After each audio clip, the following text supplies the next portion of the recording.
आकाशवाणी भोपाल से प्रस्तुत हैं प्रादेशिक समाचार।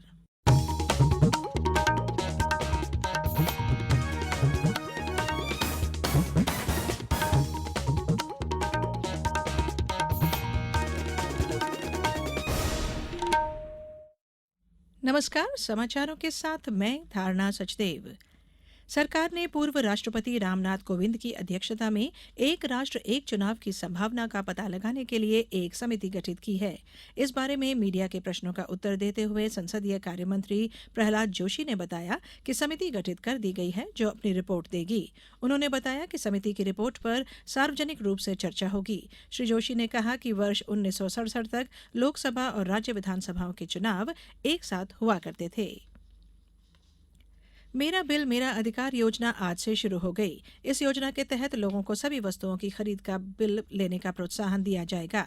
योजना का उद्देश्य आम जनता के व्यवहार में और समाज में सांस्कृतिक परिवर्तन लाना है ताकि लोग चीजें खरीदने पर बिल लेने को अपना अधिकार समझें। न्यूनतम 200 रुपए के बिल को लकी ड्रॉ में शामिल किया जाएगा। एक व्यक्ति लकी ड्रॉ में भाग लेने के लिए एक महीने में अधिक से अधिक 25 बिल अपलोड कर सकता है। योजना के तहत सरकार हर महीने लकी ड्रॉ से चुने गए 800 लोगों को 10-10 हजार रुपए के पुरस्कार देगी। हर महीने 10 लोगों को 10-10 लाख रुपए के पुरस्कार दिए जाएंगे। बम्पर ड्रॉ में 2 लोगों को 1-1 करोड़ रुपए का पुरस्कार दिया जाएगा। भारतीय सूचना सेवा की वरिष्ठ अधिकारी डॉक्टर वसुधा गुप्ता ने आकाशवाणी और आकाशवाणी समाचार सेवा प्रभाग की प्रधान महानिदेशक का कार्यभार संभाल लिया है। वे अब तक आकाशवाणी की महानिदेशक के रूप में कार्य कर रही थी। डॉक्टर वसुधा गुप्ता ने पिछले एक वर्ष में आकाशवाणी को सक्रिय और सुदृढ़ करने में महत्वपूर्ण भूमिका निभाई है।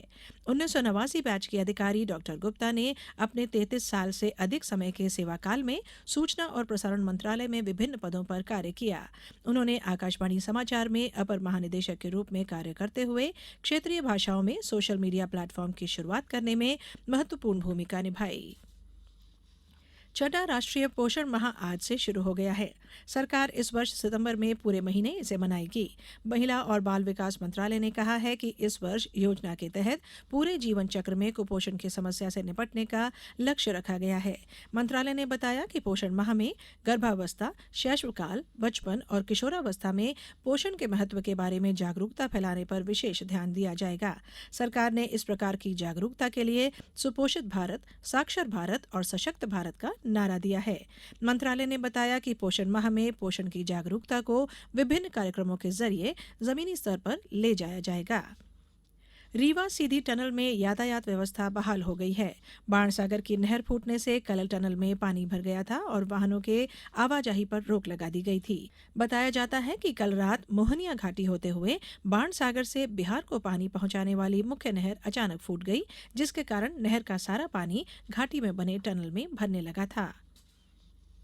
केंद्रीय संस्कृत विश्वविद्यालय भोपाल परिसर में मनाए जा रहे संस्कृत मास सप्ताह महोत्सव के अंतर्गत आज समस्त छात्र छात्राओं और शिक्षकों के द्वारा संस्कृत भाषा के प्रति सामान्य जन में जागरूकता के लिए संस्कृत शोभा यात्रा निकाली गई। अब कुछ समाचार संक्षेप में। मुख्यमंत्री शिवराज सिंह चौहान आज सीधी जिले में मेडिकल कॉलेज के भूमि पूजन सहित 176 करोड़ रुपए से अधिक के विकास कार्यों का शिलान्यास और लोकार्पण करेंगे। सतना जिले में आगामी विधानसभा चुनाव के लिए गठित एसटी, वीवीटी, एटी दलों में नियुक्त अधिकारी कर्मचारियों का प्रशिक्षण सीईओ जिला पंचायत डॉक्टर परीक्षित झाड़े की अध्यक्षता में आयोजित किया गया।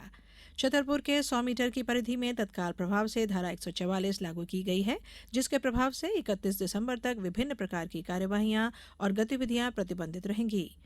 बैतूल जिले में कम बारिश होने से 90 जलाशय अभी भी खाली हैं।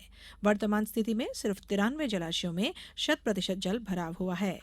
और आगरमालवा जिले के 10 खिलाड़ियों का चयन राज्य स्तरीय कुराश प्रतियोगिता के लिए हुआ है। ये सभी खिलाड़ी प्रतियोगिता में भाग लेने के लिए कल रवाना हुए।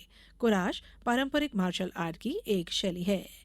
इस बुलेटिन में फिलहाल इतना ही। दीजिए इजाजत। नमस्कार।